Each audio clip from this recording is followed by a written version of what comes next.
esperando que hayan podido disfrutar del coffee break. Vamos a intentar cumplir con nuestra agenda, con los horarios, cuestión que ustedes también tengan el tiempo suficiente para recorrer nuestra expo y, por supuesto, también el gran mercado como una gran propuesta de los emprendedores que nos están acompañando en esta cuarta edición. Continuando entonces con nuestra programación, aquí en el Summit vamos a tener una conferencia, Estrategias de Control de Ácaros Fitófagos. Va a estar a cargo de Sofía Jiménez, ella es investigadora técnica de plagas y enfermedades de la Asociación de Productores de Cítricos del Perú, ProCitrus. Ella es ingeniero agrónomo de la Universidad Nacional Jorge Basadre Groman de Tacna y cuenta con una maestría y doctorado en entomología agrícola de la Universidad Estadual Paulista Julio de Mesquita Filho de Brasil. Vamos a recibirla entonces con un muy fuerte aplauso a Sofía Jiménez. Bienvenida.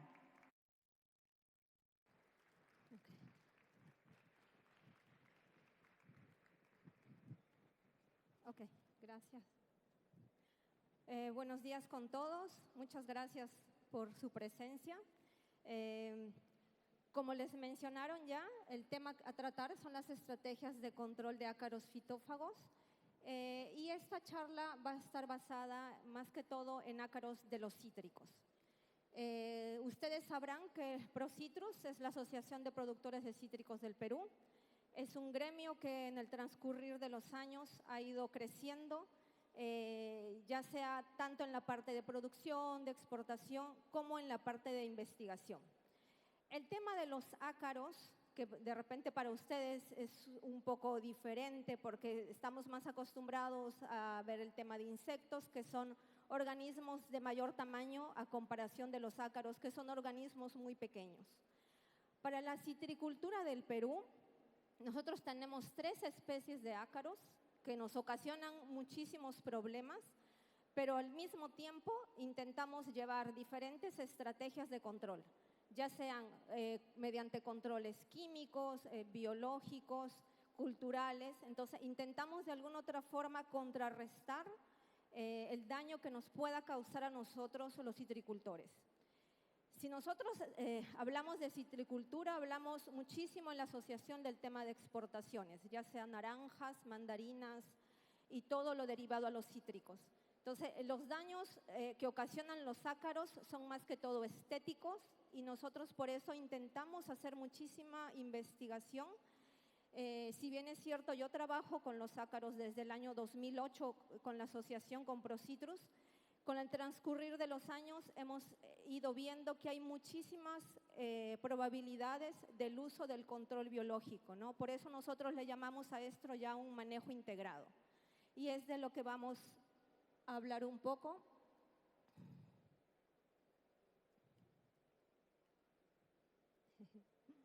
No avanza.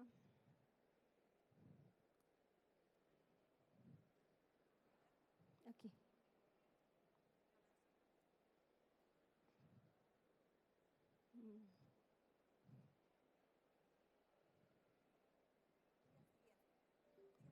Siguiente.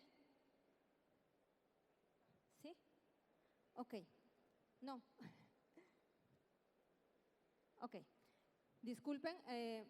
Lo que les menciono, ¿qué es para nosotros el manejo integrado? Ya ustedes, los que son realmente agricultores, saben que el manejo integrado es toda la asociación, ya sea de control químico, cultural, biológico, y nosotros lo que queremos antes de realizar ese manejo integrado es primero reconocer qué es lo que tenemos en campo, ¿no? Ya sean plagas, enfermedades y en el caso de nosotros los ácaros. Hay un poco de controversia muchas veces por saber si el ácaro predador es semejante a un ácaro fitófago, que es lo que muchas veces cuando yo voy a campo y voy a visitar a los asociados, ellos lo confunden, ¿no? Entonces, hay una diferencia muy marcada entre un ácaro que hace daño a la planta, que es un ácaro que por lo general tiene un movimiento muy lento, a comparación de un ácaro predador que tiene un movimiento muchísimo más rápido, ¿no? Entonces, siempre hay ese tipo de diferencias que hay que saber identificarlas para saber si nosotros vamos a realizar o no una aplicación en ese momento. Entonces, el manejo integrado, reconocer las plagas, enemigos naturales, entender la biología, el comportamiento y desarrollar las técnicas de monitoreo, incorporando el concepto de un umbral económico en las decisiones de manejo. Y para esto tenemos que minimizar los efectos secundarios sobre el medio ambiente. Por eso es muy importante saber la especie que yo tengo en campo. Para hablar un poquito de los daños causados por ácaros plagas. Esto es en general, no solamente son daños causados por los ácaros en cítricos, sino también daños que podemos ver en plantas de palto, en arándanos, en los cultivos de importancia económica. Y por lo general, los ácaros ocasionan lesiones en la epidermis de las hojas, porque ellos se alimentan de esas hojas y también de los frutos. Y esto causa una decoloración que en el futuro se ven frutos, hojas necrosadas. Otro de los daños también que se presentan son los efectos sobre el crecimiento de floración y producción y la defoliación y muerte de la planta. En cuanto a malformaciones y crecimientos anormales, yo ahí coloqué algunas fotos para el caso de nosotros de los limones, de los cítricos. La foto que se encuentra en la parte de abajo causa el ácaro que nosotros no tenemos en el Perú, que se llama Asteria sheldoni, causa malformaciones en los limones, ¿no? Entonces es una especie que para nosotros no está presente, pero es la calidad de los daños que ocasionan los ácaros, ¿no? También van a dar deformaciones tanto en hojas a nivel de meristemo, van a causar un envejecimiento acelerado de las hojas y posterior caída de estas hojas. También inclusive en los frutos, enrollado de hojas, hinchazón de yemas y algunos otros daños causados. Mencionaré en esta charla solamente 3 especies que para nosotros son de vital importancia y una de ellas es Phylocoututro leibora, que es conocida como el ácaro del tostado, que para nosotros es la principal especie de ácaro fitófago que nos causa muchísimo problema. Y pues aquí un poco para que vean el dibujo, es un ácaro muy pequeñito, es demasiado pequeño, es importante tener una lupa de bolsillo de 40x para poder observarlo en campo. Y por lo general se encuentra en casi todos los cítricos presentes, ¿no? Inclusive hay información bibliográfica que respalda todo lo que les estoy mencionando. En caso de adultos siempre lo vamos a encontrar de coloración amarillenta, con este cuerpo un tanto más alargado. Siempre en el caso de los ácaros y algunos insectos, los machos siempre son de tamaño más pequeño en comparación que las hembras. Y los huevos, en el caso del ácaro del tostado, son de coloración blanco transparente y de forma esférica, que lo vamos a ver posteriormente.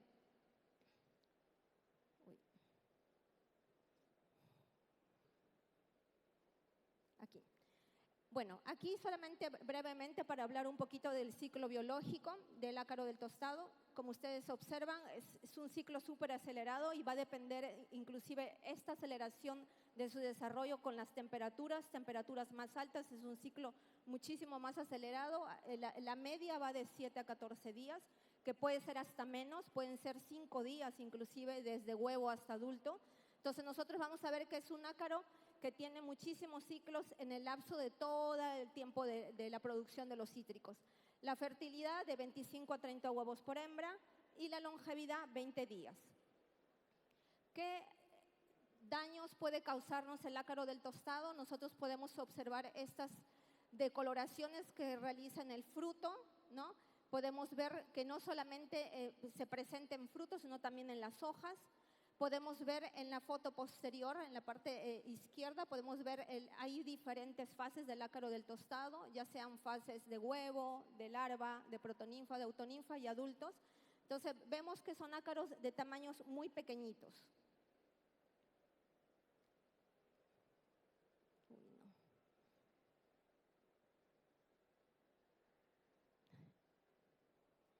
Ok. La infestación del ácaro del tostado, hay muchísima bibliografía referente a esto. Hablamos muchísimo que la infestación promedio de 100 ácaros por centímetro cuadrado en fruto provoca una caída aproximadamente del 5% de los frutos, ¿no? En otros bibliografías que nosotros encontramos también podemos reportar caída hasta de más, no de 5%, de 20%, ¿no? Y no solamente se ve caída de frutos, sino también caída de hojas. Entonces, el ácaro del tostado para nosotros, como les mencioné, es la principal plaga en los cítricos. El segundo ácaro que también es de importancia en el caso de Panonicus citri, conocida como la arañita roja de los cítricos. Entonces, si ustedes observan en las fotografías, vamos a ver las hembras de forma ovalada, los machos un poco más pequeños y de forma en la parte del idiosoma más afilada, ¿no? La coloración que ellos manejan va de un rojo oscuro a un rojo púrpura, presentando inclusive algunas protuberancias en las partes de las setas. Como les mencioné, el macho siempre es más pequeñito, es de forma más achatada. ¿Cuáles son los diferentes daños que se pueden presentar? Si nosotros observamos en las dos fotos hacia la derecha, vamos a ver que las hojas tienen esas manchas de decoloraciones producidas por la arañita, y inclusive ya en frutos, ya en producción también vemos estas manchas marrones que se van a ir también presentando.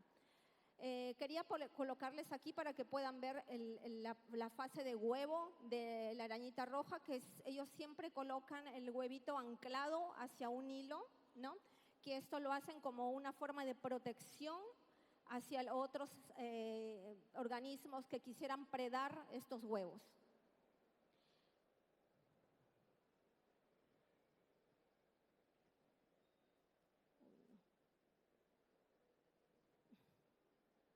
Ok, y el tercer ácaro, que se llama Polyphagotarsonemus latus, que es el ácaro hialino, que es un ácaro cosmopolita, no solamente está presente en los cítricos, sino también en otros cultivos también de importancia económica, considerada, como menciono, una plaga cosmopolita.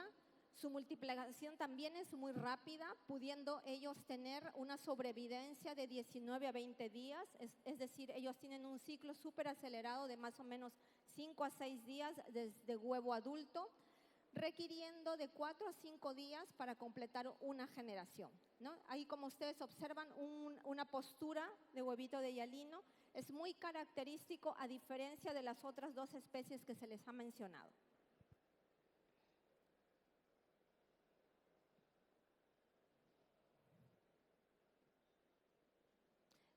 Ok, aquí también vamos a ver diferentes daños. Es un ácaro que va a provocar deformación y bloqueo de crecimiento en brotes jóvenes.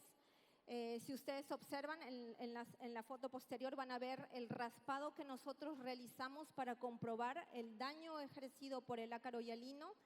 Asimismo vamos a ver hojas y frutos que también tuvieron estas manchas a raíz del ácaro, y vamos a poder observar en la última foto y en la primera foto las fases, ¿no? Macho, hembra, si ustedes observan, y las fases de posturas, ¿no?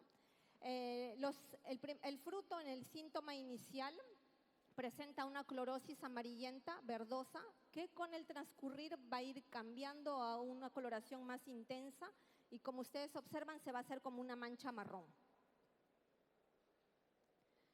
Ok. Saliendo ya de esta parte de los principales ácaros presentes en cítricos, ahora vamos a hablar más ya en tema de manejo, ¿no? Nosotros realizamos varios ensayos, ya sea con aceites, ya sea con otros productos, y les voy a ir mencionando algunas de las informaciones que nosotros tenemos, y una de ellas es la aplicación de aceite, ¿no? Para nosotros poder hacer este ensayo, antes de eso nosotros hemos verificado el nivel de infestación que está en campo, ¿no? Que va desde un grado 1 hasta un grado 5. Si hablamos de un grado 1, hablamos de 1 a 5 ácaros, hasta un grado 5, que es quizás lo que hay más abundancia en campo, más de 50 ácaros por hoja o por fruto. La frecuencia de evaluación que se realizó este ensayo fueron de 0 días, 7 días, 14 días, 21 días y 28 días. Entonces, en el ensayo nosotros podemos ver que las diferentes dosis, que es de 1, 1.5, 2 y 2.5%, es lo que se realizó el ensayo en la aplicación en campo. En este caso, el grado de infestación era de 2, es decir, poco más de 5 ácaros por hoja por fruto. Y se hizo una prueba más con abamectina y fenpopatrin, que son 2 acaricidas. Entonces, nosotros vamos a ir observando que en el transcurrir de la evaluación de 7, 14 y 21 días, las diferentes dosis de aceite mantuvieron la población de los ácaros fitófagos, en el caso de ácaro del tostado, en niveles muy bajos, ¿no? En comparación con la abamectina y el otro producto, que nosotros vemos que ya más o menos a partir del 21 día nuevamente comienza a existir la presencia de ácaros, ¿no? Entonces, para nosotros el aceite lo validamos como una herramienta de vital importancia para el tema de los ácaros. Aquí un poquito para que vean de forma general el manejo integrado que se realiza en cuanto a los cítricos. Y para nosotros es importante el tema de podas, ¿ya? Porque cuando los árboles están con mucha hoja, ayuda a albergar justo a estos ácaros fitófagos, les sirve de espacio para que ellos puedan de alguna otra forma alimentarse de estas hojas. El tema de lavados lo recomendamos prácticamente en todas las fases del cítrico, desde brote hasta maduración. El tema de aplicación de aceite también. En el caso de los acaricidas, nuestra recomendación es que a partir de las últimas fases de fructificación hasta maduración no se ha aplicado el tema de los acaricidas. Para el caso de azufres, sí, eso también va en todas las fases. Y en cuanto al monitoreo, evaluación y el uso de controladores biológicos, sería en todas las fases del cítrico. Monitoreo y evaluación, queriendo o no, para nosotros es de vital importancia. Si nosotros no monitoreamos campo, no vamos a observar el nivel de infestación que podemos tener de cualquiera de los 3 ácaros. Y los controladores biológicos, que por lo general siempre están en campo, ya sea en el cítrico o en la parte baja, ¿no? Que a veces tenemos algunas plantas espontáneas que van creciendo y eso alberga muchísimo los controladores. Entonces, es necesario siempre tener el monitoreo y evaluación permanente y el uso de los controladores biológicos. Aquí un poco hablando del control cultural, que ya les había mencionado que para nosotros también es importante dentro de este manejo integrado. Nosotros necesitamos, primero, un desmalezado, eliminar malezas que pueden servir como hospederos de los ácaros, pero existen plantas espontáneas, que nosotros les llamamos así, ¿ya? Que son también las que albergan estos controladores. Entonces, a veces hay que hacer el estudio en el mismo campo para saber qué plantas pueden servirme para yo mantener esa fauna benéfica en el área, ¿no? En el campo. La poda para evitar, como les mencioné, la formación de condiciones ambientales favorables para la plaga, ¿no? Esto es de vital importancia. El monitoreo que también les mencioné, que debe ser un monitoreo adecuado. Más adelante les voy a mostrar un ejemplo de las hojas de evaluaciones que nosotros recomendamos a los asociados para que ellos consigan llevar y para que al final tengan una toma de decisiones en cuanto a lo que van a utilizar. Y el lavado de árboles, que va a servir para eliminar las plagas de las hojas. Aquí algunos acaricidas que están dentro de alguna otra forma de lo que nosotros usamos y también recomendamos. Se mencionan grupos químicos, ingredientes activos y nombres comerciales, ¿no? Esto también va a ir dependiendo de la decisión del dueño del fundo o del ingeniero de campo, de lo que ellos quieran usar, ¿no? Pero esta es una lista de lo que sí es recomendado y nosotros vamos también asesorando a los citricultores.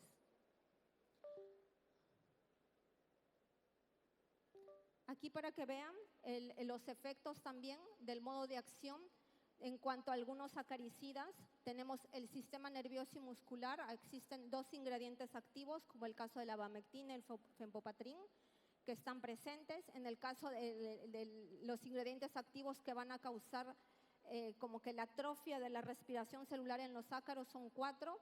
Y en cuanto al crecimiento y desarrollo de los ácaros, hay 3 ingredientes activos que también ahí se mencionan. Y todos estos productos que son los que actúan por contacto y por ingestión, ¿no? Entonces, esto es la cartilla prácticamente que nosotros recomendamos, lo que los citricultores pueden usar. Aquí solamente para que puedan observar, este es un video que el del equipo técnico grabó y pueden ver cómo se realizan las aplicaciones de azufre en campo. Si nosotros observamos, para tener un éxito en cuanto a estas aplicaciones, por lo general tienen que la aspersión realizarse tanto por la zona baja como por la zona de encima. Entonces, ahí es donde nosotros vamos a ver, después de esta aplicación, a los 2-3 días, la disminución de la presencia de los ácaros. De igual forma, también recomendamos para el tema de lavados,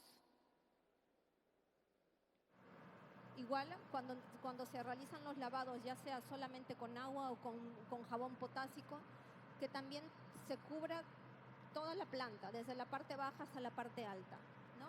Entonces, quizás cuando las infestaciones para nosotros son demasiado elevadas, recurrimos a lavados para después recién entrar con controladores biológicos o con algún producto, ¿no? Entonces, para nosotros es de vital importancia los lavados justamente para disminuir esas poblaciones. Y aquí lo que les mencionaba, ¿no? Los monitoreos son muy importantes y realizar un buen monitoreo también nos va a ayudar a tomar una mejor decisión. Para nosotros tener un muestreo y un monitoreo adecuado, lo recomendable es realizar estos muestreos ya sean semanales o quincenales. Y esto va a ir dependiendo de los grados de infestación que vamos viendo en campo. Entonces, ¿qué es necesario para esto? Primero, una lupa de bolsillo, ¿no? Que en este caso, este tipo de lupas que las venden y las comercializan en el mercado donde venden productos entomológicos, tiene que tener este cuadrito que es de 1 centímetro cuadrado. Entonces, nosotros vamos a evaluar el 2% de plantas de la parcela, de la zona donde nosotros queremos saber la infestación de los ácaros. Luego vamos a coger 4 frutos o 6 hojas de la planta, de cada planta que vamos a evaluar, que por lo general tomamos 20 plantas para realizar esta evaluación, y nosotros vamos a contar la cantidad de ácaros que puede existir por ese centímetro cuadrado. Entonces, esta es una de las metodologías más prácticas y quizás más eficaces que en la actualidad se vienen realizando para poder saber la cantidad de infestación que hay en campo. Y esta es la ficha de evaluación donde yo voy anotando, ¿no? Como tengo 20 plantas en evaluación, yo voy anotando la cantidad, en este caso son 4 frutos, y voy anotando la cantidad de ácaros que voy encontrando por esos 4 frutos. Entonces, una vez que yo tengo todo mi cantidad de ácaros, saco la media y de ahí yo recién voy a observar. Si tengo de 1 a 5 ácaros, es un nivel de infestación de grado 1. Si yo tengo más de 5 ácaros hasta 20, es más o menos grado de infestación 2. Y si tengo más, es grado de infestación 3. Entonces, esta es la metodología, la forma correcta de poder tomar después, más adelante, una decisión de lo que yo voy a aplicar en campo.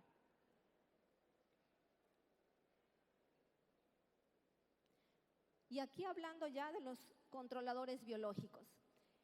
Ustedes van a observar aquí toda una lista de ácaros. Quizás muchos de ellos, inclusive en el caso de Ambliseus swirsky, ustedes de repente ya han escuchado de este ácaro. Sé que lo comercializan en Perú y en otros países, pero nosotros también de alguna otra forma ya lo reportamos, ¿no? Y así como todos estos otros ácaros que fueron ya reportados. Toda la lista que ustedes ven está reportada para cítricos. Entonces, si nosotros observamos, tenemos muchísimas alternativas en el caso de los ácaros predadores, ¿no? Lo que pasa es que los estudios que se realizan para poder llevarlos a campo y ejecutarlos son muy pocos.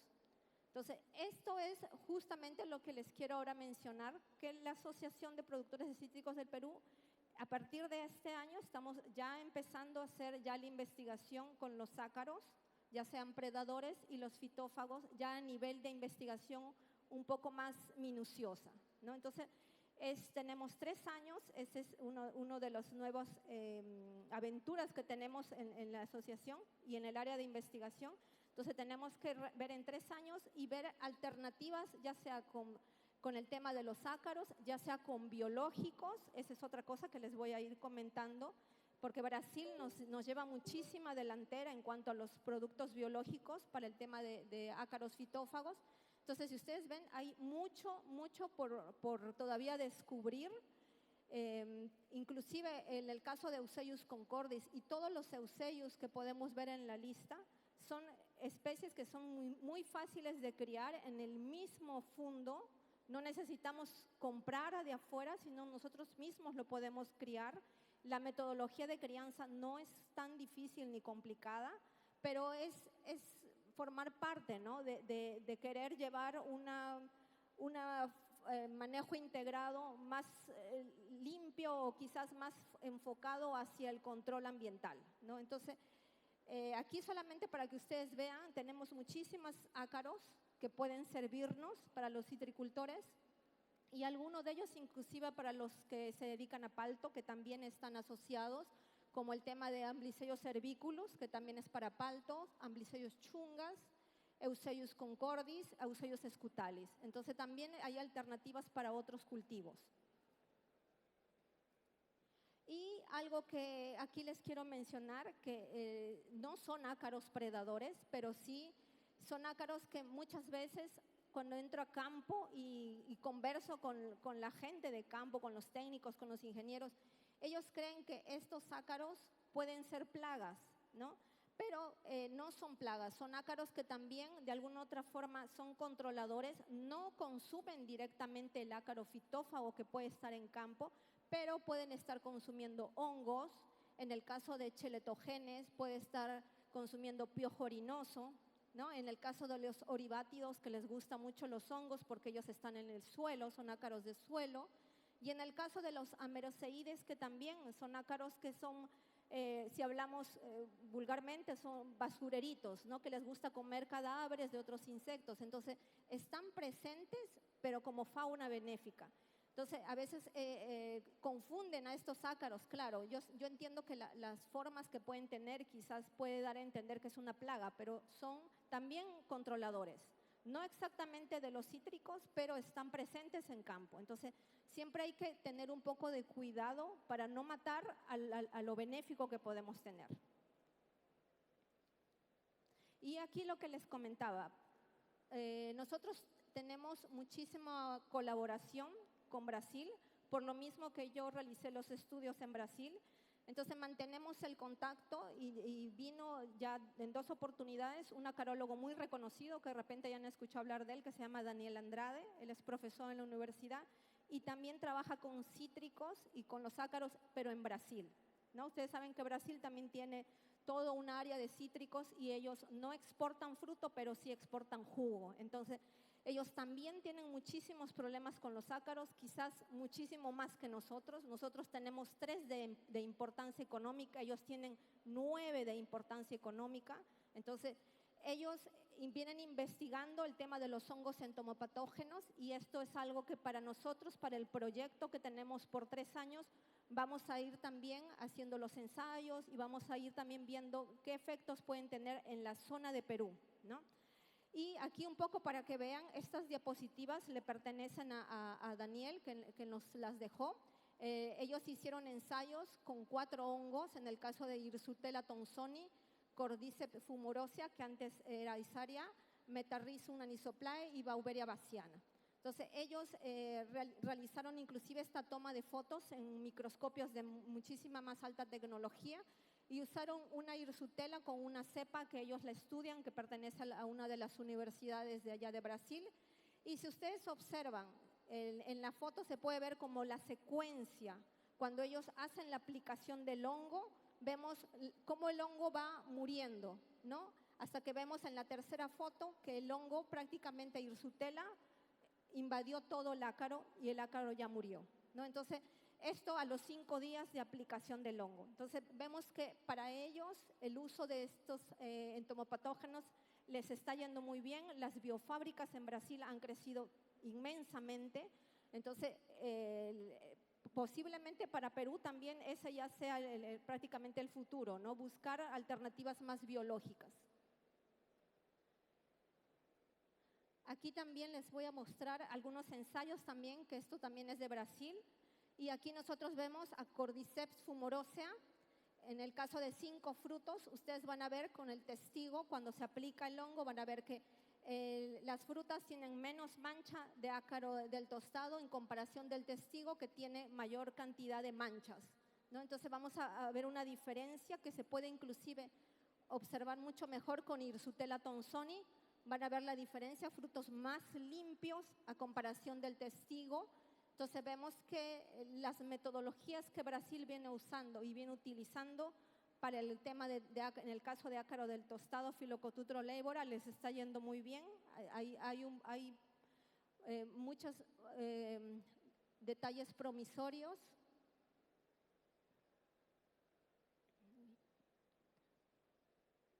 Ok.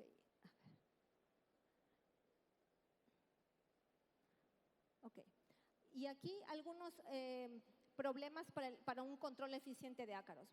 Si ustedes ya me estuvieron escuchando en toda la presentación, esto solamente es un breve resumen de lo que yo he manifestado ahora. Una mala identificación de la especie nos lleva a usar productos químicos que puedan causar resistencia, ¿no? Entonces, es importante saber qué es lo que nosotros tenemos en campo. Es importante saber qué hay en campo.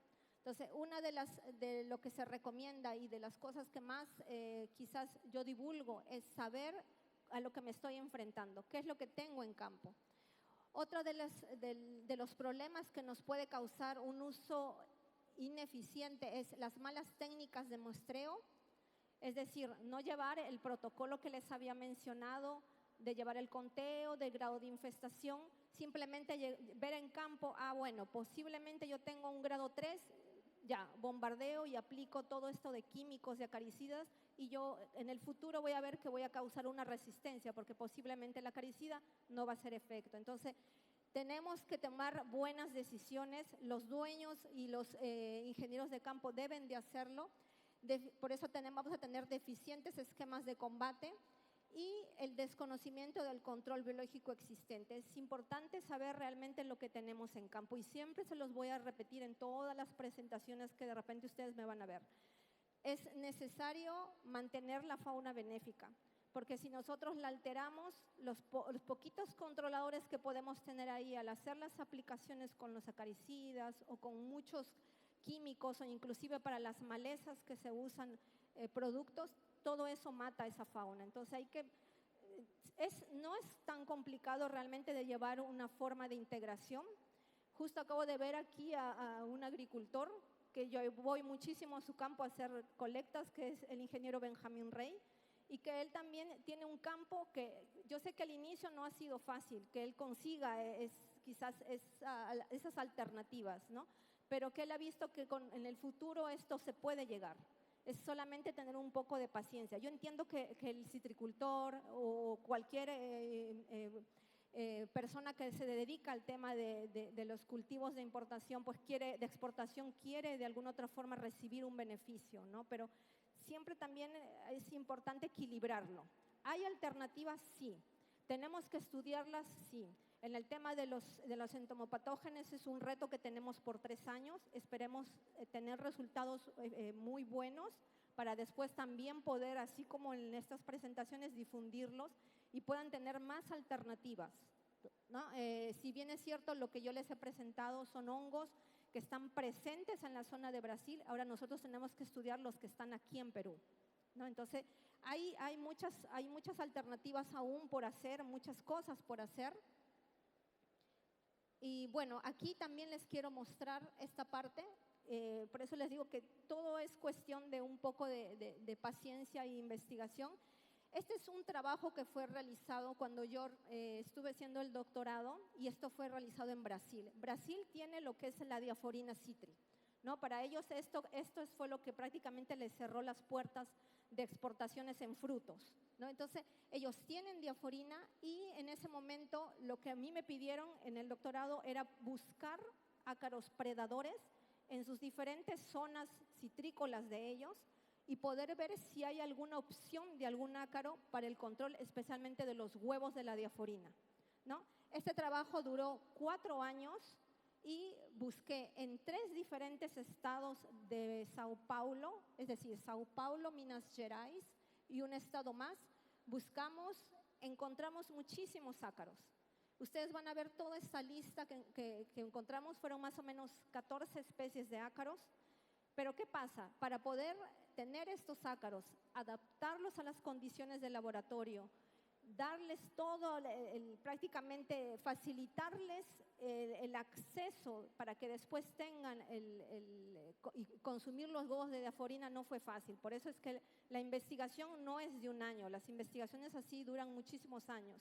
Y llegamos a encontrar una especie que realmente consumía mayor cantidad de huevos, que se llama Amblyceus cerviculus, y que yo ya la había mencionado en esta presentación, que en Perú también está reportada.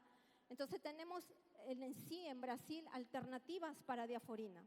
Después de este trabajo que nosotros realizamos, otra universidad también entró a trabajar con Amblyceus cerviculus y ellos también corroboraron que Amblyceus cerviculus para diaforina es promisorio, ¿no? Entonces, por eso les menciono, son investigaciones que no son rápidas, toman un tiempo, pero hay alternativas y las tenemos en campo, ¿no? Entonces, solamente para que vean este ejemplo, no se puede muy ver bien en esta foto, pero el ácaro ahí, nosotros vemos los huevitos de diaforina que ven como unas manchitas amarillas, el ácaro ahí se ve consumiendo el huevito de diaforina, ¿no? Entonces, como les digo, hay mucho por hacer ahora en ProCitrus, en el área de investigación, que también tiene poco tiempo, aproximadamente 5 años. Entonces, vamos a empezar a ver todo esto y vamos a ver qué podemos hacer y podemos tener más resultados. Bueno, eso sería todo. Muchas gracias. Si tuvieran preguntas.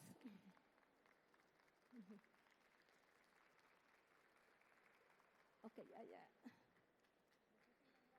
Muchísimas gracias. Vamos a ver si es que tenemos un micrófono para pasar, a ver si nos pueden ayudar. Un micrófono para pasar para una pregunta que tenemos, por favor. Si puede ser la pregunta puntual, su nombre y a qué institución o empresa pertenece. Allí atrás, por favor.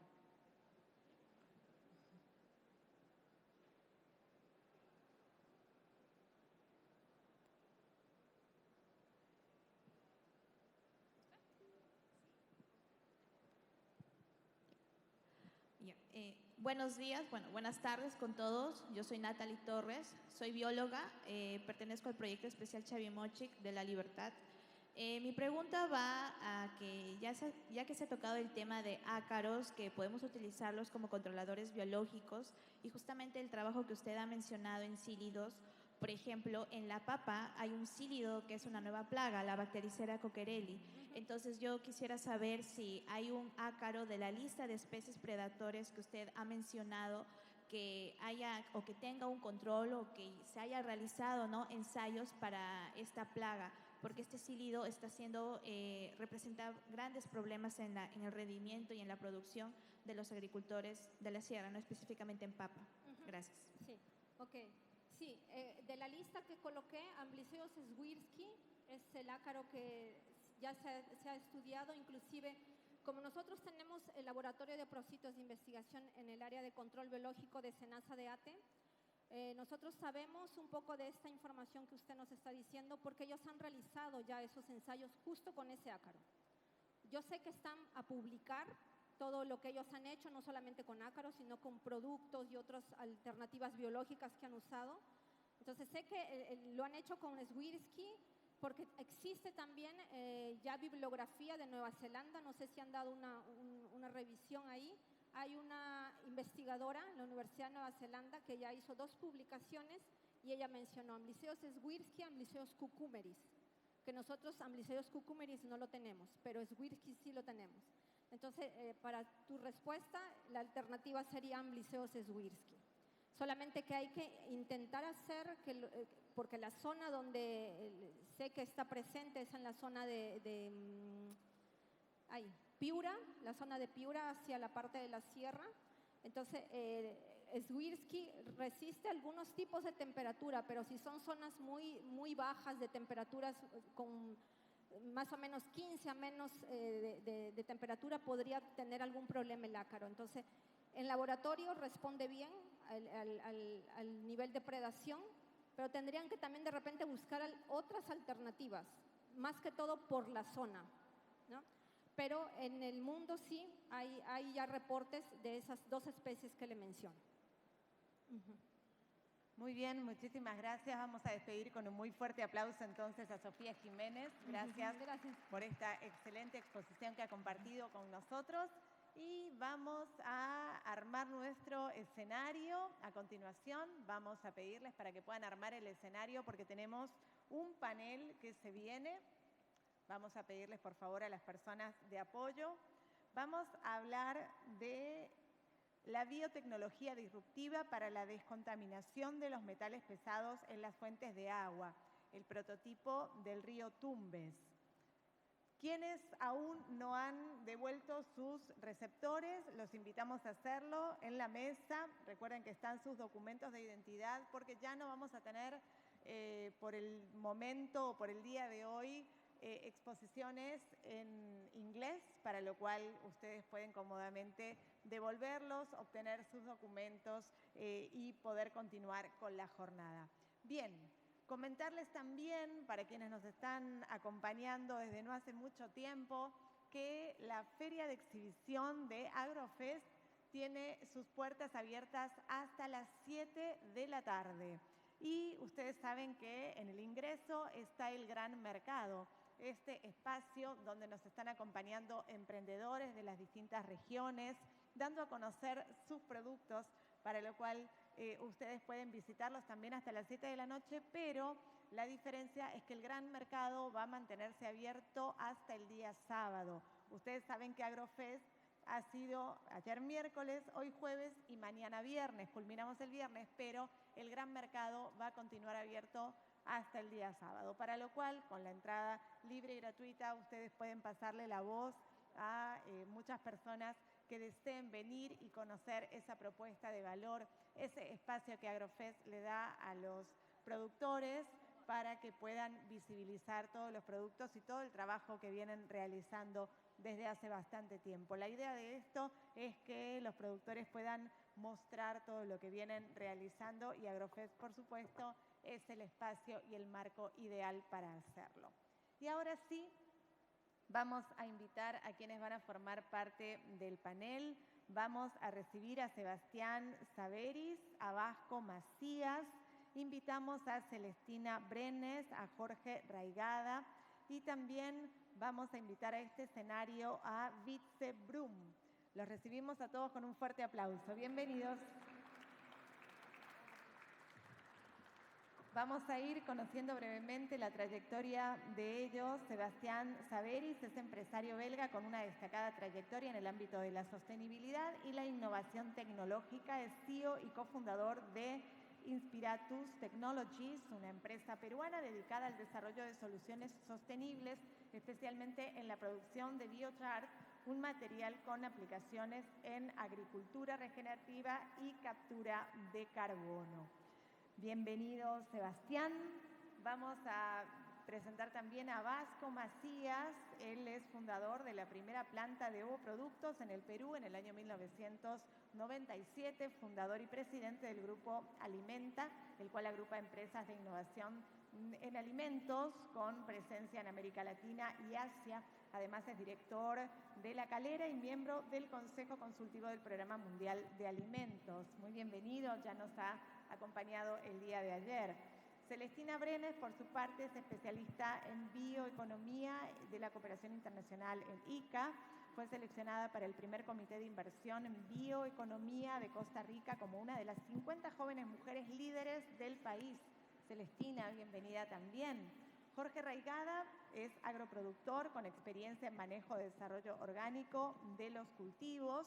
Se encuentra promoviendo la investigación y en el desarrollo de soluciones tecnológicas para la descontaminación de los ríos portadores de desechos mineros, desalinización de las aguas del pleamar, y el mejoramiento de suelos mediante biochar. Bienvenido, Jorge, gracias por estar. Y Vitze Brum, por su parte, es director de innovación de Durably, líder de negocios para Inspiratus Technologies en Europa y América, ha trabajado en el sector de la agricultura regenerativa durante más de 15 años como consultor técnico y gerente, miembro actual del directorio y cofundador de Adisawa, una plataforma para el desarrollo y la certificación de programas para pequeños productores del sector hortícola guatemalteco. Vitze, bienvenido, muchas gracias. Y ahora sí, con un aplauso vamos a recibir a Sebastián Saveris, nuestro moderador. Adelante.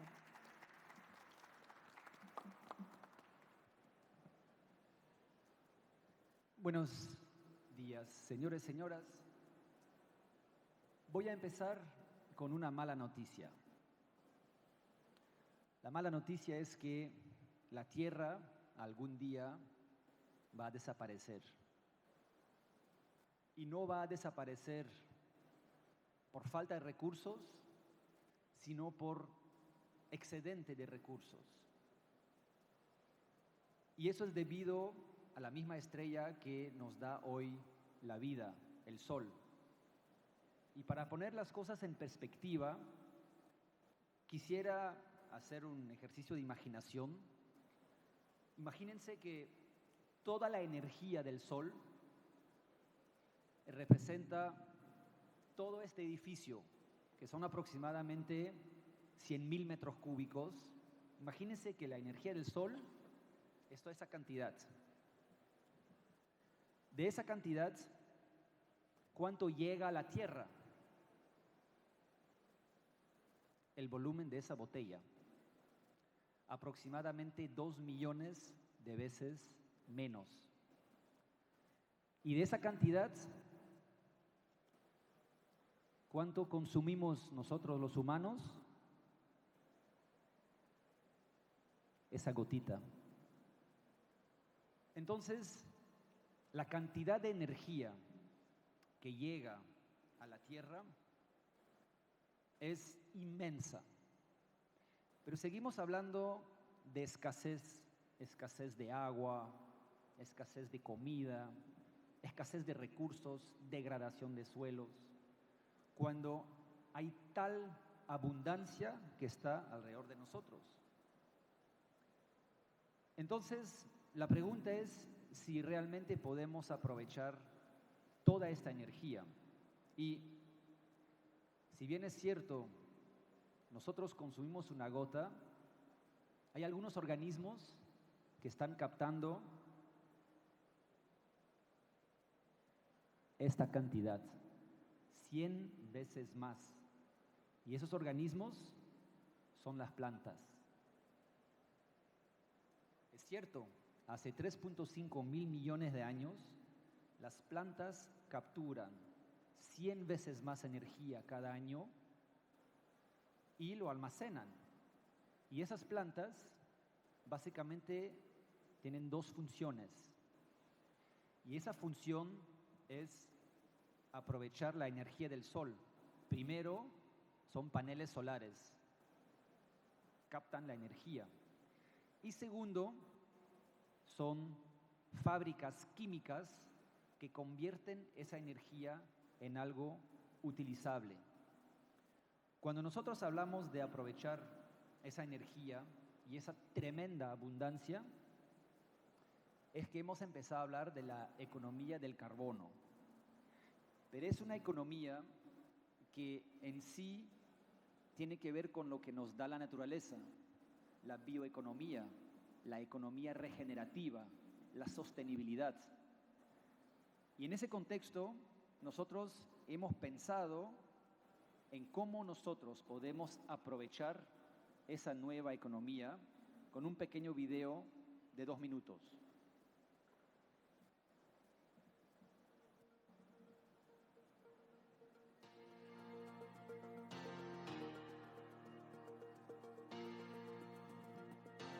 We all know that carbon dioxide is a problem, but what if we can make it be the solution? Carbon economy isn't just about offsets, it's about transformation. It's about turning waste into wealth. It's about turning carbon into a catalyst for regeneration. At Esperatus Technologies, we are part of a movement that makes carbon removal real. We make sure it's quantifiable, it's traceable, and it's durable, so it becomes a solution for the long term. We work with agricultural residues, or parts of biomass that most systems discard. And through advanced pyrolysis, we turn it into biochar, a stable form of carbon that stays locked in the soil for centuries. But the benefits don't stop there. Biochar in itself is a very interesting material that helps to improve agricultural soils. It has many properties that improve the characteristics of soil. It improves the water holding capacity, for example, and all of that leads to improved crop yields in many places. In addition, it can even be used to reduce problems with heavy metal toxicity in some soils, which is a real problem in Peru. The heat through pyrolysis can generate renewable energy. The carbon itself can enhance building materials, cement, concretes, asphalt. Biochar can make these materials stronger and, of course, more sustainable. We can even go one step further and think of more advanced materials such as activated carbon and graphene. All in all, biochar is a very versatile material with many benefits across the board. So here's the truth. Most agro-industrial operations only use an average of 5% of the total biomass they produce to actually create value. The carbon economy takes advantage of all of it, which leads to an increase of farmer income and also an increase of resilience of farming systems because you have multiple sources of income. So this isn't just about doing good. It's about creating a future where regeneration becomes the norm. So carbon credits, when produced using a method which is backed by science and supported by a monitoring system that ensures their integrity and quality, really is a tool for change. And we make sure that our carbon credits come from places that really need them. Farms, forests, communities with full traceability. We are not alone in this. We are not alone in this, and that is a very good thing, because carbon economy is not a race. It's a revolution that requires thousands of positive initiatives. Ours is one of them. It's grounded, it's scalable, and it's already changing lives. We are Inspiratus Technologies. We are Esperatus Technologies, and we are leading the way into a new carbon economy. Entonces,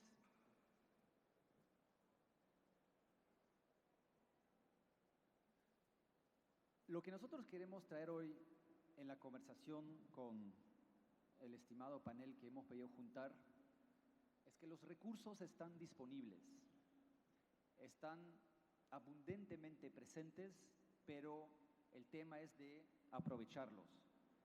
Y estamos imaginándonos un futuro donde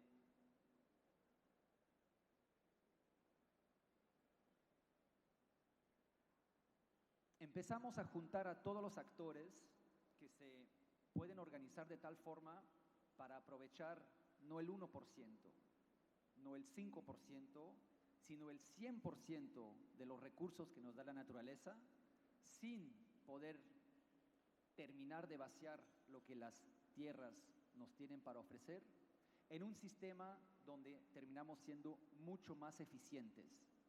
Y vamos a entender un poco cómo cada uno de nuestros estimados colegas puede contribuir en eso, pero una de las formas, entre otros, es lo que nuestra empresa está haciendo: aprovechar los residuos y convertirlos en productos utilizables. En vez de quemarlos, transformarlos en biocarbón, bioaceite, energía renovable, y que luego, a su vez, se pueden aplicar al suelo, mejorar las enmiendas, generar bonos de carbono y ser una estrategia para mitigar el cambio climático. Entonces, en ese aspecto, nosotros hemos trabajado en ese sector hace muchos años y estamos hoy día queriendo compartir con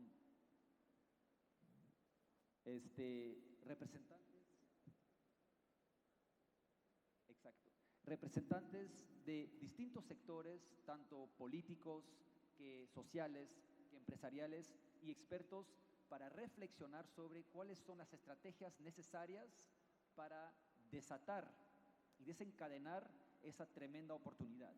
Entonces, tengo el gran gusto hoy día de estar con Vasco Macías, experto en el sector agroindustrial peruano y especialmente dedicado a la regeneración de los suelos, Jorge Raigada, fundador de Perú Justo Orgánico, con un enfoque importante de cómo podemos incluir a los más débiles.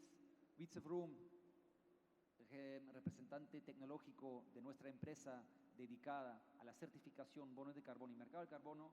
Y Cecilia, especialista en bioeconomía en IICA.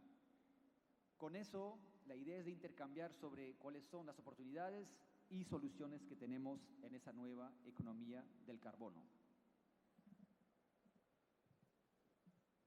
Entonces, vamos a empezar con un par de preguntas que voy a hacer al estimado panel. Y la primera sería preguntar y reflexionar un poco de cuál sería el cambio más urgente que tenemos que tener para cambiar la mentalidad o la práctica actual para que los problemas de agricultura no terminan siendo problemas, sino oportunidades, donde residuos terminan siendo ingresos y cómo podemos eficientizar mucho más esos recursos. Voy a empezar con Vasco, que sé que tiene una visión muy clara de cómo hacer esa disponibilidad de recursos más eficientes y cuáles son ahí las oportunidades. Vasco. Gracias, Sebastián.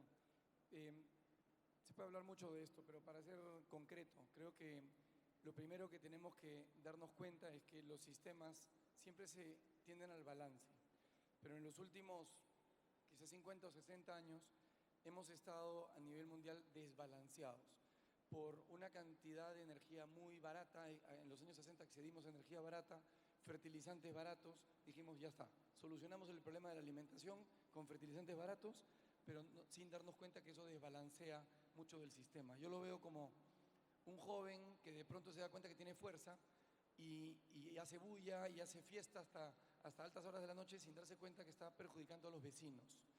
De alguna manera tenemos que madurar como humanos y decir, ya, tengo fuerza, pero tengo que balancearme con el resto del sistema.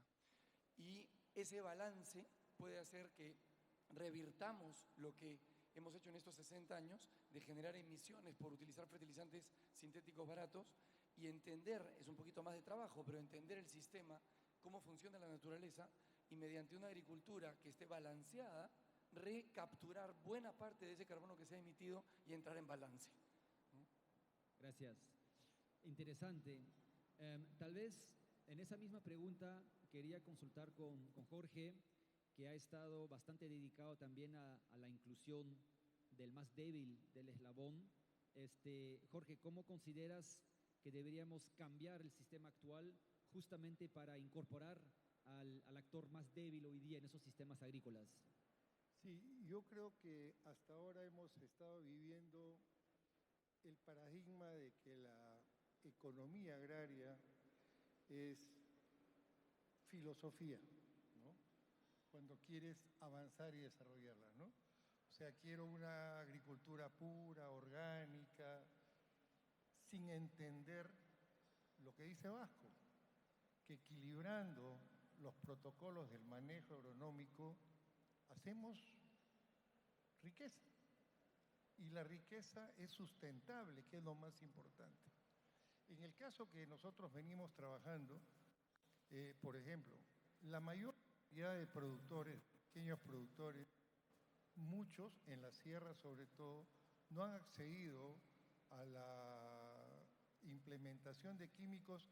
Muchas veces no es porque no lo tengan, o mejor dicho, no es porque no lo sepan adquirir. Al no poderlo adquirir, han generado, ¿no?, actividades que hoy día, por ejemplo, en el caso del café, la mayoría certifica como orgánico el café. En el banano, la mayoría certifica como orgánico el banano. Vamos a una unidad como estas, el problema está perfecto, tienes un equilibrio bien manejado, pero sin entenderlo. Las propuestas que ahora estamos haciendo a partir de la economía del carbón, la captación de energía, la sujeción en los suelos y la incorporación de energía a la productividad, le da un nuevo valor ya a la unidad económica. Y es aquí donde tenemos que poner el sentido. Esta no es filosofía, inversión y por lo tanto rentabilidad, ¿no? Gracias, Jorge. Creo que para ahí, del lado también de influencia política, sería muy interesante entender la opinión de Celestina, que trabaja para el EICA, especialmente en esas políticas dedicadas a la bioeconomía. A ver qué nos cuentas, qué cambios más urgentes ves tú que tenemos que generar para ir en esa dirección. Gracias por la pregunta. En realidad nosotros hemos reflexionado mucho cómo poder hacer una política pública de incidencia. En ese sentido, la cooperación internacional también se ha transformado. Y para esa transformación lo que hemos hecho es trabajar en lo que nosotros hemos denominado acciones colectivas. Las acciones colectivas como tal constituyen a diferentes actores de una temática en particular. Nosotros actualmente en el programa tenemos 3. La plataforma hemisférica de bioinsumos, la cual abarca desde sistemas de investigación, innovación, actores del gobierno y sector internacional. Por ejemplo, tenemos la Coalición Panamericana de Biocombustibles Líquidos, la cual se encarga de abordar toda la cadena de producción y toda la escala en el tema de la producción de biocombustibles.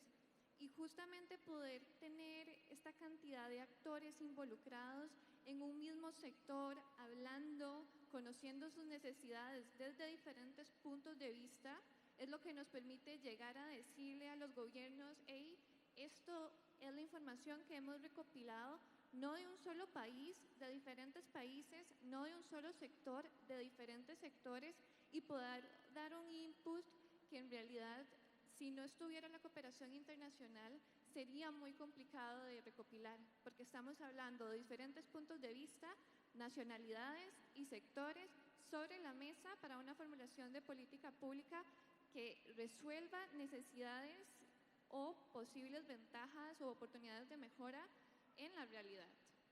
Gracias. Wietse, yo sé que tú has trabajado mucho con pequeños agricultores, grandes empresas y ahora especializándote en todos esos nuevos mercados de carbono. ¿Cuál es tu impresión del cambio más urgente que tenemos que generar? Bueno, gracias por la pregunta. Para mí, si me preguntas lo más urgente, yo diría dejar de quemar la biomasa, los residuos agrícolas, ¿no? Cada vez que viajamos por Piura para visitar las operaciones que tenemos ahí, me duele la alma ver los campos quemando después de la cosecha. Aparte de la contaminación del aire que esto genera, me parece un desperdicio enorme de un recurso que tiene mucho valor. Sebastián, empezaste a explicar el trabajo que hacen todas las plantitas, capturando CO2 de la atmósfera, combinándolo con agua, con la energía del sol para producir celulosa, lignina, azúcares, proteínas. Un trabajo enorme. Es un servicio donde está fallando un poco el micrófono, ¿no? Ya. Las plantas nos están haciendo un favor enorme y realmente sería una lástima no aprovechar de ese recurso, ese material que tenemos ahí. Entonces, combinado con un reconocimiento del valor que representa el mercado de los bonos de carbono, abren oportunidades importantes. Cuando hablaste sobre la economía de carbono, creo que estamos viendo cómo podemos crear valor de algo que considerábamos un desecho, un residuo, de muchas maneras.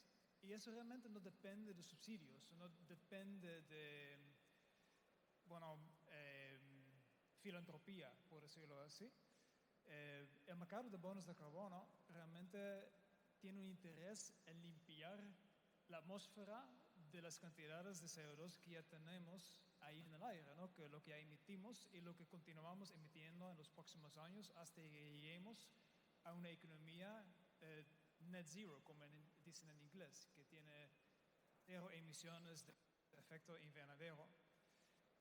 Y este valor que representa el bono de carbono es una oportunidad enorme para ahora explorar oportunidades de aprovechar esa biomasa, de crear valor y de invertir en proyectos, en equipos, en infraestructura que seguramente en unos 5 o 10 años ni necesitan este insumo, este ingreso, perdón, mejor dicho. Pero ahora sí te permiten encontrar valor en algo que antes no tenía, o no tan fácilmente por lo menos. Claro, y creo que ahí ya tocaste gran parte de la segunda pregunta, de cómo podemos convertir eso en una oportunidad real.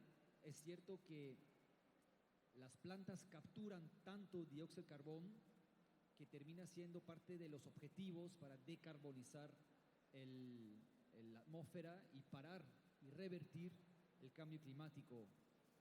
Yo sé que cada uno de ustedes tiene soluciones y oportunidades reales. Vasco, cuéntanos cómo tú conviertes ese discurso en algo real para el productor agrícola pequeño, mediano y grande desde Grupo Alimenta y los emprendimientos que tú tienes. Sí, frente al el concepto es, si las cosas funcionan de una manera hoy, es porque hay una base económica que la respalda. Es barato comprar fertilizantes de una manera, es barato hacer las cosas de una manera. No podemos pretender que la gente cambie de un modelo no sostenible a un modelo sostenible porque va a ser bueno para el planeta o porque por favor cambia, sino le tiene que hacer sentido económico. Entonces, ir a decirle, no, usa menos nitratos porque están contaminando el río, eso no va a funcionar. Lo que nosotros hemos buscado hacer es desarrollar fertilizantes que cuesten lo mismo o menos y que produzcan más. Es decir, a través de la tecnología, buscar una solución que haga sentido. Si a eso adicionalmente se le suma incentivos como los bonos de carbono, si a eso adicionalmente se le suma regulación para algún tipo de control, esas tres cosas sumadas pueden hacer una transformación importante. Pero solamente ir a decir, por favor, gente, cambien, no va a funcionar. Hay que cambiar la esencia económica del modelo, ¿no? Tecnología para permitir que todo sea más eficiente, regulación, sí, y incentivos. Las tres cosas sumadas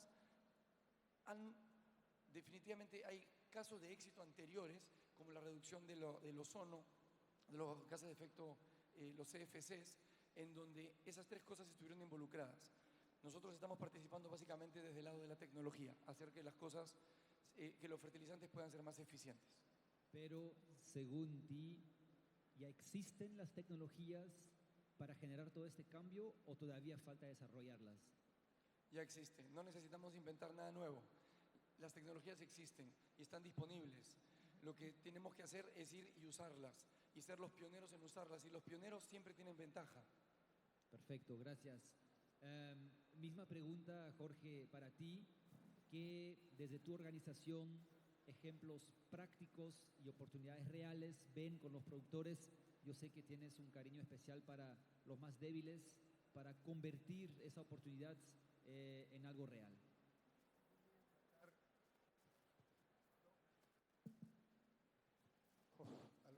Voy a tratar de resumir un extraordinario ejemplo que estamos ya en desarrollo.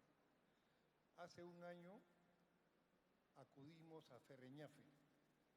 Ferreñafe tenía un gran problema. 7.000 hectáreas de pequeños agricultores no tenían, obviamente por la incapacidad de Pomalca, Tumán, ingenios antiguos, de incorporar su caña al proceso productivo. Y estaban expuestos a que la intermediación financiera les pusiera el precio muy por debajo, inclusive sus costos, ¿no? Regulada una tonelada de caña en ese momento por el Estado y por el Consejo de Perú Caña, 135 soles, ellos están recibiendo 80 soles. Obviamente el conflicto social estaba germinando. Cuando fuimos a Ferreñafe, pudimos hacerles notar que ellos tenían activos que no capitalizaban. Y el primer activo era la broza de la caña en el suelo, que en vez de utilizarla y capitalizarla, la quemaban. Al quemarla, generaban obviamente efectos en el medio ambiente, pero sobre todo quemaban algo mejor, la vida del suelo. Por lo tanto, las productividades con ese protocolo de cultivo venían degenerándose. Campos que habían producido 160 toneladas hace 15 años, hoy estaban en 80, 90 toneladas. Razonamos con ellos, hoy día, en este momento, ya son una asociación.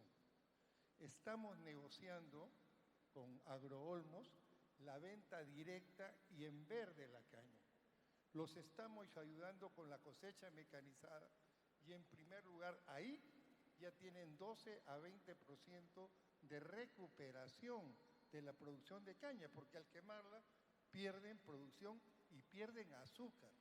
Por lo tanto, recogiendo la caña en verde y vendiéndola directamente, están ganando un 20 a 25% de mayor ingreso. Agroolmos, al no quemar la caña, ellos la va a poder certificar por contenido de azúcar, van a tener un mejor precio. Sin embargo, al no quemarla, estamos también ayudándolos a construir otra planta de biochar y convertir ese activo biológico en un insumo de producción, ¿no? Entonces, ellos al tener asociado con nosotros, ahí estamos con Sebastián Socios, van a tener una participación de 50-60% de esa inversión por hectárea. Si desarrollamos eficientemente la cosecha, tal como está la productividad, ellos tendrían un mayor ingreso por hectárea de no menos de $3,000.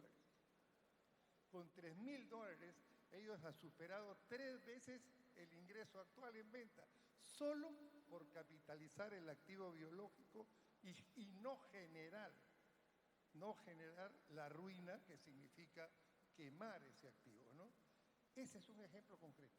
Como arroz, cascarilla de café, de cacao, desechos del mango. En Piura se pierde no menos del 38% del mango en el suelo. Yo tengo un familiar que prefiere darle el mango a las vacas que venderlo. Este año ha estado 20 centavos. Si todo eso lo llevamos al desarrollo de la economía circular, aprovechando los activos para su transformación en muchos subproductos, obviamente el pequeño agricultor va a tener muchísimo más renta que el actual. Este es un ejemplo concreto. Gracias, Jorge. Y también ahí me interesa, Celestina, desde la política pública, tal vez que tú nos des un ejemplo de cómo se ha podido concretizar y que de una vez puedas tejer a lo que quería preguntar como tercera pregunta, ¿cómo hacemos para que aceleremos esa transición? Porque ejemplos hay varios, pero ¿cuáles son para ti los puntos más importantes para ya no ir de manera secuencial, sino exponencial? ¿Y cuál es tu llamada de acción desde tu posición en IICA? Bueno, de nuevo, gracias por la pregunta. Una de las cosas que nosotros hemos descubierto es que efectivamente la formulación de política pública tiene que ser el pilar, pero tiene que estar acompañada también de asesoría técnica. ¿Esto qué significa? Que no es solamente tener la reunión con el ministro o los viceministros, sino también asesorar a aquellos cargos directivos y ejecutivos que son los que van a continuar después de cada gestión, después de cada administración, después de cada presidencia. Es decir, son estas personas las que al final del día van a permitir continuidad en el proyecto. Es por eso que la forma en la que una política pública puede llegar a ser efectiva en Latinoamérica específicamente, no solamente requiere la formulación de la política per se, requiere la capacitación específica de todas las personas funcionarias públicas que le van a dar el acompañamiento necesario. En este caso, para mí eso es una de las grandes cosas que efectivamente hay que trabajar en doble vía, siempre de mano de la formulación de pública, la asesoría técnica, y tener en cuenta que para poder generar una incidencia como actor no se puede trabajar solo. Estamos en un momento donde es necesario generar alianzas públicas, privadas. Si yo soy un pequeño agricultor, es necesario empezar a vincularme con organizaciones que puedan representar mis intereses en otros espacios. Esto es importante. El mundo hoy nos requiere básicamente asociatividad, porque nuestros intereses necesitan ser aglomerados para poder ser canalizados de alguna u otra manera. Y finalmente, el call to action es empezar a hacer las cosas ya.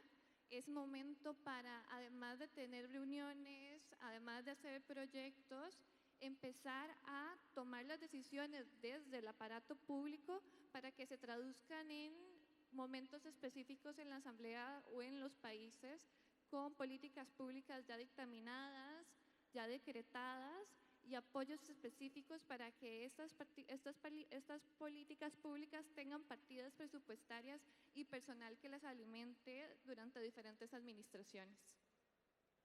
Bueno, ahí te voy a tomar la palabra porque, como tú sabes, en nuestro país a veces buscamos un poquito más de estabilidad política y llamamos obviamente a ICA de apoyar al sector privado a presentar esa proyección al sector público para que en el hipotético caso que hayan cambios frecuentes, igual el aparato técnico esté bien entrenado y capacitado y que pese que hayan cambios arriba, pero que los funcionarios, que realmente son los que lo hacen todos los días, puedan avanzar en esa dirección.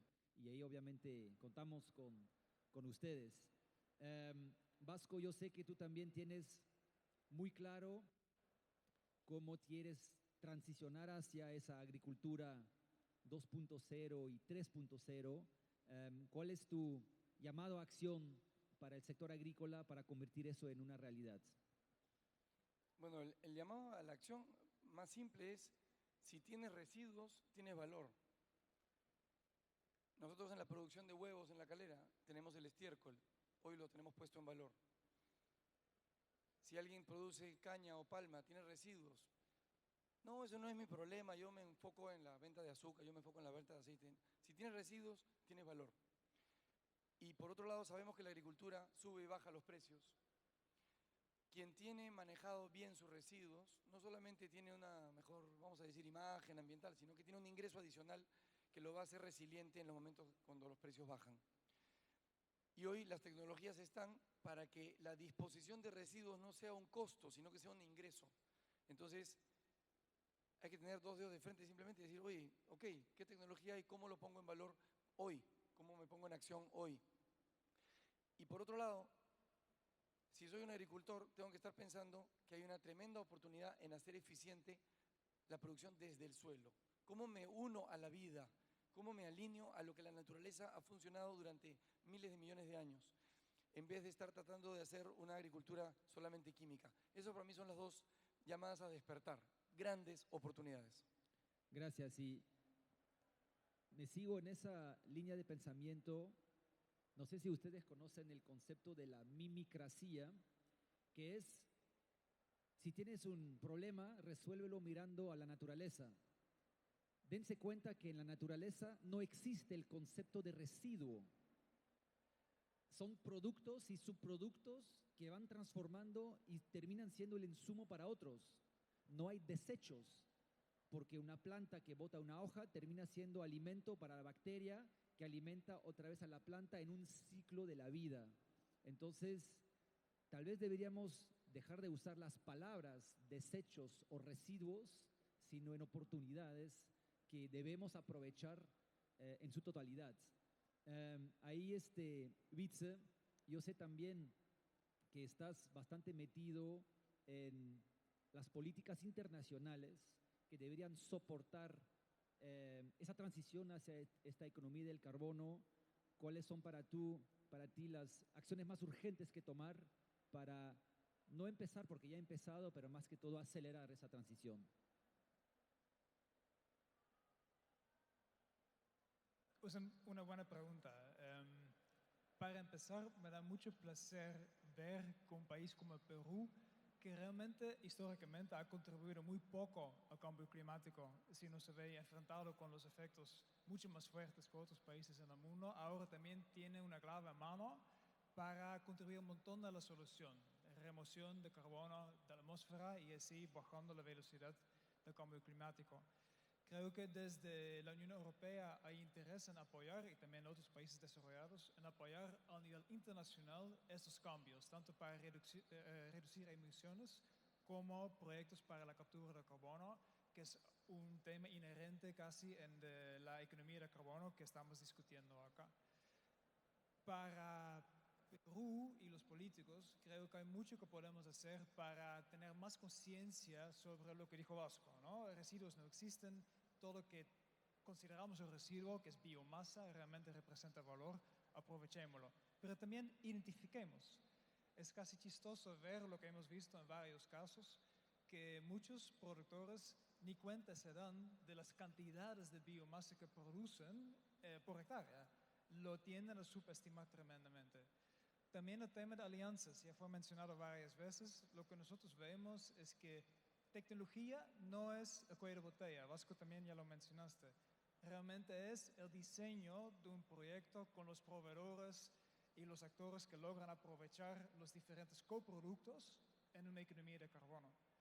Y para tal vez terminar, creo que aprovechar el potencial de, por ejemplo, la producción de biocarbón o biochar, como dicen en inglés, para los objetivos en cuanto a acción climática en Perú, es importante reconocer esas metodologías y tener un marco regulatorio para tomarlos en cuenta en la contabilidad de emisiones de gases de efecto invernadero y remociones y captura de carbono a nivel nacional y luego también tenerlo reconocido a nivel internacional, porque son aportes o contribuciones que el país puede hacer a revertir el cambio climático y hoy en día aún no están suficientemente reconocidos. Gracias. De verdad muy interesante cómo todo está cambiando y tenemos el potencial para acelerarlo. Koki, ¿qué decisión podría tomar hoy un líder político para acelerar esa transición hacia una economía regenerativa? Bueno, aquí viene el valor de la verdad. Personalmente pienso que la clase política peruana no está preparada para tomar la bandera de estos avances. O sea, está claro, estamos ahora esperando la posibilidad de que aprueben la ley agraria, que aquí con muchos de ustedes hemos trabajado durante 4 años, y no se suscita, porque no hay el interés. Frente a eso, yo creo que nuestro liderazgo es importante. Yo creo que este panel, muchos asistentes, Chineca, Chaimochic, veo acá varios productores, Alejandro, ejemplos de que sí lo estamos haciendo. Yo ayer escuché a Vasco, y Vasco remontó una historia sistemática y sistematizada de 60 años de experiencia de una nueva agricultura. Una foto del año 50, cuando su padre, en pleno desierto, siembra el cactus para sacar, me imagino, Bueno, esas son historias que el Perú ya las tiene. Las tiene Chanchamayo con el café, las tiene Sandia con la quinoa, y creo que los productores, y en ferias como esta, estamos refrendando nuestra capacidad de gestionar y liderar. Creo que cada uno en su territorio debe convocarse como institución y manejar sus territorios. La fuerza de este proceso va a permitir que finalmente la clase política regrese a mirarnos e institucionalice nuevas arquitecturas legales. El mundo de Europa lo siente, lo ve. Dinamarca es impresionante, ha reestructurado su constitución para darnos este apoyo. En el Perú tenemos que procesarlo, somos los líderes y así tenemos que vernos. Liderazgo no significa presunción, significa responsabilidad. Como líderes somos responsables de que estos procesos vayan escalando hasta permitirnos transferirlos a toda la sociedad productora. Esa es mi propuesta. Gracias, Koki. Y quería resumir lo que los amigos han comentado en el panel con un ejemplo muy importante que, claro, como bien dice Celestina, debería haber una política pública que establece una ruta clara. Hay un país en el mundo que tiene ya un precedente de más de 50 años de una política pública clarísima y que lo proyectan a varios años, que es China. Ustedes dense cuenta que hoy día la capacidad instalada de energía solar en China es 2 veces más que la energía producida completa de Alemania, quinta economía en el mundo. China ya produce 2 veces más energía que Estados Unidos, con una economía que es el 60 o 70%, porque han establecido una política pública y eso hace que hoy día ustedes ven carros chinos y baterías chinas y todo lo demás. Obviamente el Perú tiene como oportunidad el recurso un clima extraordinario, abundancia de agua, abundancia de energía solar, casi cada clima en el planeta. Yo siempre digo, si algo crece en otra parte, en Perú crece mejor. Y todos los cultivos que pensamos que eran imposibles, al final alguien en el Perú los ha podido terminar de cultivar. Pero mi llamado hacia los empresarios sería, si vamos a esperar a que la clase política nos enseñe el camino, no vamos a avanzar. Y tenemos algunos casos muy claros de éxitos del sector privado, pero hay que tenderle la mano a la clase política para que vean, porque son cosas que ya no son como hace 40, 50 años, no es tan fácil. Entonces yo llamo a que los empresarios enseñen que tecnológicamente se puede, que podemos integrar al pequeño, que se puede establecer una política y extendamos la mano hacia la clase política para redactar nuevas leyes y para demostrar que se puede hacer. Porque de esa forma, si el Perú se posiciona en el escenario internacional, sí puede impactar la política pública internacional y ser un referente. Es un país lo suficientemente avanzado, con suficientes recursos para demostrarlo. Y en ese aspecto, nuestro compromiso, creo que de los 5 aquí en el escenario, es demostrar que esa economía regenerativa, esa bioeconomía y economía del carbono no es un sueño, es una realidad que no empieza ya, pero que ya ha empezado antes y que tienen todos obviamente el compromiso para seguirla acelerando por el bien del país y especialmente a todos los que lo necesitan. Muchas gracias y creo que tenemos tiempo tal vez para un par de preguntitas, si quieren, en el público, a los estimados panelistas. Aprovechen, señores y señoras.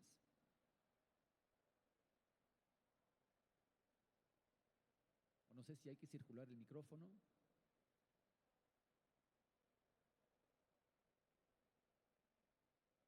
Si hay alguna pregunta, levanten la mano, no sean tímidos.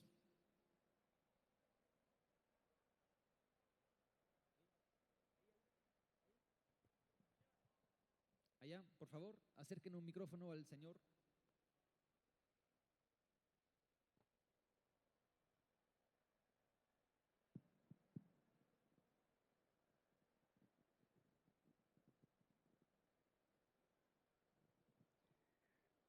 Buenos días, o creo que ya buenas tardes. Felicitaciones a todo el panel por la brillante exposición que nos han dado.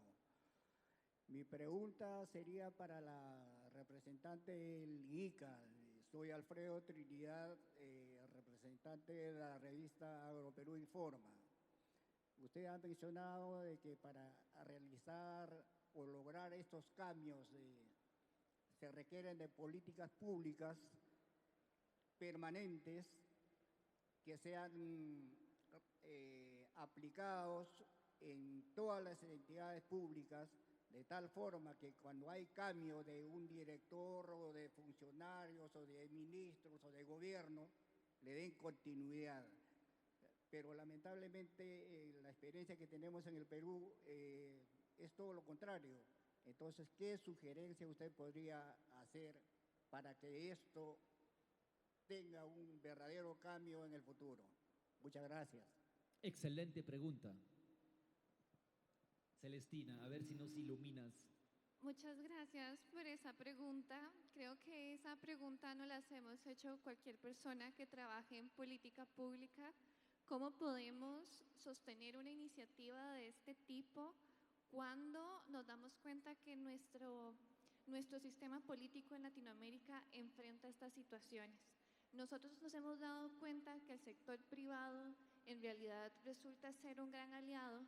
¿Por qué? Porque básicamente esta alianza con este tipo de sectores son los que van llevando de una u otra forma la innovación, abriendo el mercado, lo que hace que independientemente si el gobierno de turno estuvo o no involucrado en el proceso anterior donde se inició la política pública, cuando llega un nuevo gobierno y ve un sector público empoderado, con resultados en específico y ya con productos en el mercado, se da cuenta que vale la pena aprovecharla, esa oportunidad, porque también se convierte en una ganancia para su propia administración y de esa forma, de una manera, acortando el camino, por decirlo de alguna forma, es el sector privado que nos ha abierto las puertas para que gobiernos que no estuvieron involucrados en las primeras fases volteen las miradas y se involucren y nos den apoyo y continuidad. En resumen, señor, vamos a enseñarles el ejemplo, lo vamos a hacer nosotros y que luego nos sigan. Muchas gracias. Un fuerte aplauso para ellos. Los vamos a invitar al centro del escenario para una fotografía grupal, por favor. Les agradecemos al centro, por favor, del escenario. Les agradecemos a todos por este tan interesante panel que hemos tenido con las reflexiones de cada uno de ellos desde los distintos ámbitos que representan.